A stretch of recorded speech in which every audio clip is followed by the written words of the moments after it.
Is your phone's internet super slow? Web pages lag? Videos buffer? Apps take forever to open? Ever noticed your Wi-Fi shows full bars but things still load slowly? Let me show you 2 simple tricks to fix it. No apps, no computer, just your phone. First, let's check your current speed. Open Google or any browser and type Internet Speed Test. Tap a result like Speed Test by Ookla and hit go. Note your download speed. We'll see how much we can boost it.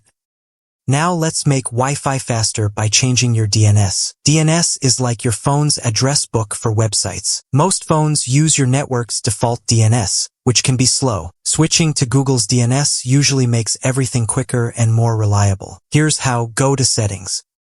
Connections. Wi-Fi. Tap the gear icon next to your network. Advanced Settings. IP settings. Static. Then just type 8.8.8.8